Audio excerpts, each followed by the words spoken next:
whatever is going to be happen, it's not going to be normal. Otherwise, the Prophet sallallahu alaihi wasallam wouldn't have mentioned it. That's the first thing. Secondly thing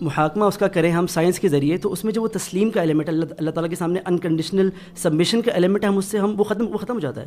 یعنی اصل سبحان اللہ غیب پہ ایمان کی جو لذت ہے وہ اسی میں کہ آپ غیب پہ ایمان لے کے آئیں کہ جیسے مثال کے صحیح بخاری میں حدیث آتی ہے کہ سورج جو ہے وہ جاتا ہے, وہ اللہ تعالیٰ کے عرش کے سامنے سجدہ ریز ہو جاتا ہے. یعنی اس کو آپ کس طرح سے آپ سائنس سے اب آپ ثابت کر کے دکھائیں گے؟ یعنی اس میں ایمان کا جذبہ اور تعلق تسلیم کے ساتھ یہی ہے کہ آپ اس کو انکنڈیشنلی کہ انفیلیبل سورس سے اب ہم تک پہنچ گیا, قرآن سے آ گیا, ہم نے اس کو تسلیم کرنا ہے. آئی تھنک وہ اس کی جو کیفیت ہے وہ ہم بتا نہیں سکتے. اور بھائی نے بھی ریسنٹلی سوال پوچھا تھا مجھ سے, وہ کافی پہلے بھی آ چکا ہے, بہت دفعہ بھی, اس دفعہ واک ٹور میں دوبارہ آیا, وہ کہ جی اللہ سبحانہ تعالیٰ جو ہے وہ تہجد کا جو ٹائم ہوتا ہے اس پہ سما دنیا پہ آ جاتے ہیں. تو یہ بات کہ کہیں نہ کہیں تو تہجد کا وقت ہوتا ہی ہے دنیا میں at any given point in time. تو کیا اللہ تعالیٰ پھر وہ سما دنیا پہ ہی ہوتے ہیں یا وہ واپس اپنے عرش پہ ہوتے ہیں؟ الرحمن علی العرش استویٰ, تو وہ بات مانے یا یہ بات مانے؟ تو اس پہ بھی وہ کانفلکٹ جو ہے نا کریٹ کرتے ہیں. اس کو بھی میں نے کہا دیکھو کیفیت کا معاملہ ہمارے اوپر ہے ہی نہیں. یعنی جس طرح ہم کہتے ہیں اس ٹیبل کی ٹانگیں ہیں, تو اگر ہم کہتے ہیں کہ جی اللہ تعالیٰ کا ہاتھ ہے یا کسی اور چیز کا بھی, ایک تو جو ہے گھڑی کا بھی ہینڈ ہوتا ہے, کلاک کا بھی ہینڈ ہوتا ہے, تو ہم یہ نہیں کہتے کہ جی وہ اس کی طرح ہے یا اس کی طرح ہے. کیفیت ہمیں نہیں پتہ. یعنی اللہ سبحانہ تعالیٰ نے جب کہا نا قل اللہ احد اللہ الصمد لم یلد ولم یولد ولم یکن لہ کفوا احد, اور لیس کمثلہ شیء, اللہ کے لیے کوئی ایگزامپل نہیں ہے. تو کیفیت ہمیں نہیں پتہ. بہرحال جو بات اللہ تعالیٰ نے خود ذکر کی ہے اس کو ہم کیسے ڈینائی کر سکتے ہیں؟ زیب اس میں ایک چھوٹی سی ایڈ کروں گا آپ کی اجازت سے, وہ یہ ہے کہ ظاہری نا ہمارے صحابہ, ہم یہ بھی یہ دیکھنا چاہیے کہ ہمارے صحابہ نے یا ہمارے اسلاف نے اس کو, جب یہ احادیث ظاہرہ ان کے سامنے بھی آتی تھیں, تو کیا ان کے سامنے تو بہت زیادہ سپر نیچرل تھی. یعنی چلے ہم کہتے ہیں کہ بہت سی چیزیں سائنٹیفک فینومیناز آج ہماری سائنس ایکسپلین کر لیتی ہے, نیچرل فینومینا سائنس ایکسپلین کر لیتی ہے, ان کے دور میں تو یہ چیزیں بالکل بھی نہیں ایکسپلینیبل تھیں. تو وہ پھر کس طریقے سے اس چیز کو کنسیو کرتے تھے؟ میں نے یہ دیکھا ہے کہ اگر آپ اسٹڈی کریں احادیث میں, نبی صلی اللہ علیہ وسلم کے جو صحابہ انکلوڈنگ دا پروفیٹ صلی اللہ علیہ وسلم himself, he would take these things on the face value. ایک فیس ویلیو, یعنی بائی ڈیفالٹ جب ایک حدیث آ جاتی ہے ہمارے سامنے غیب کے بارے میں, تو بائی ڈیفالٹ ہمارے لیے اصول یہ ہے کہ ہم اس کے ظاہری معنی کو لیں, انلیس کہ ہمارے پاس کوئی ایسا ایویڈنس ہو جو ایکسپلین کرے کہ یہ چیز میٹافوریکلی یا فگریٹیولی ورڈ یوز ہوا ہے. وداؤٹ ایویڈنس ہم اپنی طرف سے کہ جی چونکہ یہ ایکسپلینیبل نہیں ہے تو مجھے نہ کوئی اس کی انٹرپریٹیشن کرنی پڑے گی, یہ غلط طریقہ ہے. میں اس کی دلیل دیتا ہوں. دجال کے بارے میں نبی صلی اللہ علیہ وسلم صحیح حدیث میں, غالباً صحیح بخاری صحیح مسلم کی حدیث ہے, آپ صلی اللہ علیہ وسلم فرمایا کہ دجال جب آئے گا تو اس کا پہلا دن اتنے سال کا ہوگا, پھر اس کا مہینہ ہوگا, پھر دن کا ہوگا, پھر آپ نے پوری وضاحت کی. تو صحابہ نے لٹرل معنی میں لیا, اس کو فیس ویلیو پہ لیا. صحابہ نے پوچھا اللہ کے رسول, اچھا اگر اتنا لمبا دن ہوگا ہم نماز کیسے پڑھیں گے؟ اب یہ یعنی اگر آپ یہ نکال دیں سیکشن جس میں صحابہ نے یہ سوال کیا ہے, صرف کریں تو کوئی بندہ بڑے آرام سے کہہ لیتا ہے کہ نہیں, جب بعض اوقات انسان پہ مشکل آتی ہے تو لگتا ہے دن بہت لمبا ہو گیا, تو اتنی مشکلات ہوں گی, اتنی آزمائش ہوں گی, لگتا ہے دن بہت لمبا ہو گیا, سال جتنا ہو گیا. یعنی اس کو آپ بڑے آرام سے فگریٹیولی یا مجازن آپ اس کو انٹرپریٹ کر سکتے ہیں. لیکن صحابہ نے یہ پورا سوال کیا اللہ کے رسول, کیونکہ صحابہ کیا کر رہے ہیں ڈائریکٹلی اس کو لٹرل معنی میں لے رہے ہیں. اللہ کے رسول ہم نماز کیسے پڑھیں گے اتنی لمبے؟ آپ نے فرمایا, اور آپ نے بھی کیا جواب دیا, آپ نے یہ نہیں کہا کہ یار تم ایسا کرنا, یہ مجازن میں کہہ رہا ہوں, آپ نے فرمایا تم ایسا کرنا, تم حساب لینا, یعنی تمہارا ایک دن بنتا ہے جتنا ٹائم ہوگا تو اس کے مطابق تم نمازیں پڑھ لینا, اس کے بعد دن کے دوسرے حصے میں اگلی 5 نمازیں پڑھ لینا. وچ شوز کہ اللہ کے رسول ہمسیلف انکلوڈنگ دا صحابہ they would take it on the face value. اسی طریقے سے ایک اور حدیث ہے اللہ قرآن مجید میں, اللہ تعالیٰ نے جو فرمایا یوم یحشرون علی وجوہہم الی جہنم اولئک شر مکانا, کہ قیامت کے دن کچھ لوگ جو ہیں وہ چہرے کے بل جہنم کی طرف لے کے جائے جائیں گے. صحابہ نے پوچھا اللہ کے رسول چہرے کے بل کون چل سکتا ہے؟ اب یہاں پہ فگریٹیولی بھی یوز کیا جا سکتا تھا کہ ذلیل و رسوا کر کے ناک رگڑتے ہوئے ان کو لے کے جایا جائے گا, مطلب میک سینس. صحابہ نے فوراً کیوں پوچھا؟ کیونکہ they would take it literally on the face value unless کہ کوئی ایویڈنس ہوتا. اچھا اس کی بھی دلیلیں ہیں جہاں پہ فگریٹیولی بھی یوز ہوا ہے, اس کی بھی میں دلیل دے سکتا ہوں. تو اللہ کے رسول صلی اللہ علیہ وسلم نے فرمایا, آپ نے کیا جواب دیا؟ آپ نے یہ نہیں کہا کہ یہ مجازی طور پہ, آپ نے کہا کہ وہ رب جو پیروں پہ چلا سکتا ہے وہ چہرے کے بل بھی تو چلا سکتا ہے.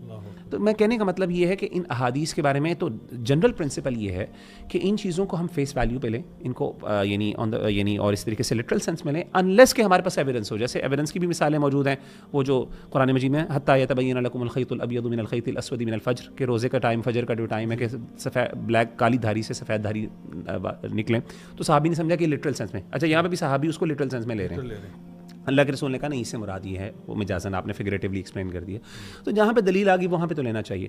تو جنرلی ہمیں ان سائنس آف دی آور کے حوالے سے, یہ پھر اسی طرح سائنٹیفک جو چیزیں قرآن نے بیان کی غیب کے معاملات میں, صرف سائنس آف دی آور نہیں, غیب کے معاملے میں قرآن بہت سے کاسموس کے بارے میں بات کرتا ہے, اس کو ہمیں سائنٹیفک پرسپیکٹو کے بجائے ہمیں اس کو لٹرل سینس میں لینا چاہیے جس طریقے سے قرآن بیان کر رہا ہے. اور قرآن نے ایک جو سب سے بڑی بات کی نا ضیاء بھائی, اس میں یہ کہ قرآن مجید کبھی بھی اس کو چیز کو ڈیٹیل میں کلیئرٹی کے ساتھ نہیں بیان کرتا. دیکھیں یہ بہت حکمت ہے اس بات میں. جو قرآن مجید کو ایک ٹائم لیس کتاب بنا دیتا ہے. اگر قرآن مجید بائبل اور اس میں قرآن میں فرق کیا ہے, بائبل بہت ڈیٹیل میں جاتا ہے, بائبل بہت بڑے بڑے کلیمز کرتا ہے, جس کی وجہ سے ببلیکل ٹیکسٹ جو ہے نا وہ ڈائریکٹلی کانفلکٹ کرتے ہیں سائنس سے. قرآن نہیں کرتا. قرآن کے ہمیشہ ایسے الفاظ میں جہاں پہ غیب ہے نا وہاں پہ اجمال ہوتا ہے. جیسے آپ نے بھی کہا نزول کا لفظ ہے, نزول کے کئی معنی استعمال کیے جا سکتے ہیں, اس لیے کئی علماء نے اگرچہ وہ ڈفرنٹ اسکولز آف تھاٹ کے ہیں انہوں نے اس کو فگریٹیولی بھی لیا. اس کے اندر روم ہے, there is always room for interpretation. تو ہمیں یہ کہنا چاہیے جیسے آپ نے بات کی, حق یہی ہے کہ ہم ایسے معنوں کے اوپر جو اصل مقصد ہے نا, جو علماء کہتے ہیں ان سائنس کو بیان کرنے کا, اس نیچرل فینومینا کو بیان کرنے کا اصل مقصد اللہ کی تعظیم ہے. اگر ہمیں اللہ کی تعظیم مل رہی ہے اور اللہ تعالیٰ کی ہم ایک واقعی اس کے سامنے عاجز اور انکساری ہو رہی ہے اور ہم اس کے سامنے سبمٹ کر رہے ہیں جیسے شہریار بھائی نے کہا, یہی مقصد ہے. اس سے آگے اب آپ کرنا چاہتے ہیں کر لیں, لیکن اس کو آپ دین کی بنیاد نہ بنائیں, اس کو آپ بیسک اپنا آرگیومنٹ نہ بنائیں. میرا اصل میں پتہ ہے مین ایشو اس پہ یہی ہے کہ فار ایگزامپل جب آپ سائنٹیفک انٹرپریٹیشنس کی طرف جاتے ہو نا, تو اس میں مطلب آپ کا شاید وجہ, مطلب I would like to know why you are doing this. ٹھیک ہے, فرسٹ آف آل اتنی کیا کوئی ضرورت پڑ گئی آپ کو یہ کرنے کی؟ تو شاید جواب یہ ملے کہ اس لیے کر رہے ہیں کیونکہ دیکھیں آج کل کی جو جنریشن ہے اس کو سائنٹیفک پیرامیٹرز میں جب چیزیں سمجھائیں گے تو ان کو بہتر سمجھ میں آئیں گی. اور اگر آپ نہیں کرو گے تو بچے یار ایتھیسٹ ہو رہے ہیں, بچے دین سے دور جا رہے ہیں. جب تک آپ کوئی سائنٹیفک لاجیکل ایکسپلینیشن ہی دو گے انہوں نے تو ماننی نہیں آپ کی بات. پہلی تو وہ بات آپ سے یہ کہیں گے. سو یہ خود بذات خود قرآن مجید کی آیت کے خلاف ہے جہاں اللہ تعالیٰ فرماتے ہیں الذین یؤمنون بالغیب, کہ وہ غیب پر ایمان لاتے ہیں. پہلی بات تو you are going against what اللہ is saying. Number 2, you will never be able to satisfy everyone with your scientific claims, کیونکہ اچھا چلیں وہ آپ سے کہتے ہیں یاجوج ماجوج, آپ نے کہا یاجوج ماجوج جو ہیں وہ قبروں سے نکل کے آئیں گے, وہ بیسکلی وہی سارے مردے ہیں جو اللہ تعالیٰ واپس لے کر وہ, یعنی آپ نے ایک تعویل کر لی نا اپنی طرف سے, although there is nothing in the text to suggest کہ they will be the living dead or some kind of zombies walking the earth. پھر آپ سے کوئی پوچھے گا اچھا اصحاب کہف جو تھے وہ 300 سال 309 سال کیسے سو گئے؟ آپ نے کہا چونکہ کوئی دروازہ کھلا آسمانوں میں اس کے تھرو نکل گئے اور واپس آ گئے. اوکے فائن, وہ آپ کی یہ بات بھی چلے مان لیتا ہے, اور حالانکہ پروف کوئی بھی نہیں ہے. آپ اچھا وہ کہتا ہے اچھا یہ بتائیں کہ ابراہیم علیہ السلام نے ایک چڑیا جو ہے وہ مر گئی, اس کو پھر جوڑ دیا اور وہ زندہ ہو کے آ گئی, یہ کیسے ہوا؟ اب اس کو آپ کیا کہیں گے؟ موسیٰ علیہ السلام نے سمندر 2 حصے میں کر دیا, وہ کیسے ہوگا؟ صالح علیہ السلام نے پتھر کو اونٹنی میں بنا دیا, وہ کیسے ہوا؟ مطلب دس از یعنی یہ list will go on and on and on. آپ کبھی بھی سارے سوالوں کے جواب نہیں دے سکتے. آپ ایک کا جواب دو گے دوسرا آ جائے گا. سو کہیں نہ کہیں آپ کہنا پڑے گا کہ واللہ عالم, اللہ بہتر جانتا ہے یہ کیسے ہوا. ہم ایمان لاتے ہیں شق القمر ہو یا کوئی بھی واقعہ ہو, اسراء والمعراج ہو, اللہ تعالیٰ قرآن مجید میں کہہ رہے ہیں سبحان الذی اسریٰ بعبدہ, یعنی اللہ تعالیٰ سبحان الذی, یعنی سبحان اللہ آپ کہتے ہو کمال ہے وہ ذات اللہ کی, بے عیب ہے وہ ذات اللہ کی. یہ سبحان الذی کہنے کی ضرورت ہی نہیں تھی اگر وہ جس طرح کچھ لوگوں نے کہا نا کہ یہ خواب میں دیکھا تھا. تو خواب میں دیکھنا کون سا کمال ہے؟ یعنی اگر آپ اس کی سائنٹیفک ایکسپلینیشن یہ دے رہے ہیں کہ نبی کریم صلی اللہ علیہ وسلم کو خواب آیا ہوگا, تو بھائی خواب میں کمال کی کیا بات ہے؟ خواب تو مجھے 1000 دفعہ آتے ہیں, یعنی بندہ سوتا ہے تو خواب آتے ہیں, تو اس میں ایسی کیا بات ہے؟ لیکن اگر اللہ رب العزت اس کو اس طرح بیان کریں تو آپ ایز اٹ از لیں کہ بھئی یہ ایک پراپر الاسراء والمعراج کی جرنی تھی جو کہ ایک بہت بڑا میریکل تھا جو کہ نبی کریم صلی اللہ علیہ وسلم کی لائف میں ہوا. سو آئی تھنک یہ دروازہ کھولنا جو ہے نا it will create for more problems than it will solve. بھائی آپ خود بھی کہتے ہیں, سوری یہاں پہ ایڈ کر رہا ہوں, کہ ایتھیسٹ جو ہیں خاص طور پہ جو خدا کا انکار کرتے ہیں ان کا اصل مسئلہ لاجک یا ایویڈنسز نہیں ہوتے, ان کا اصل مسئلہ تو ایموشنز یا پھر ان کا دل ہوتا ہے. گائیڈنس کو قرآن مجید نے جب بھی ذکر کیا انٹلیکٹ کی بات ہی نہیں کی, ریزن کی بات ہی نہیں کی, بات کی اصل میں دل کی. جب دل انسان کا حاضر ہی نہیں, جب دل نہیں ماننا چاہتا تو پھر جتنے مرضی آپ ایویڈنسز دیتے ہیں ثابت کرتے ہیں کوئی فرق نہیں پڑتا. بالکل. اچھا شہریار بھائی آپ بھی مجھے بتائیے گا کہ دیکھیں یہ جو سائنٹیفک آرگیومنٹ ہے جب بھی لوگ اس کو بیس بناتے ہیں, کوئی ایسی جگہ بھی ہوتی ہے جہاں پہ پھر وہ لوگ کہتے ہیں کہ اچھا مجھے بتائیں کہ کیا اللہ تعالیٰ پھر قرآن پہ تدبر کرنے کا حکم نہیں دیتا؟ تو اگر میں تدبر کرتا ہوں, تفکر کرتا ہوں, اور میں تفکر تدبر کرنے کے بعد کسی سائنٹیفک یا لاجیکل کنکلوژن پہ پہنچ جاتا ہوں تو اس میں کیا بری بات ہے؟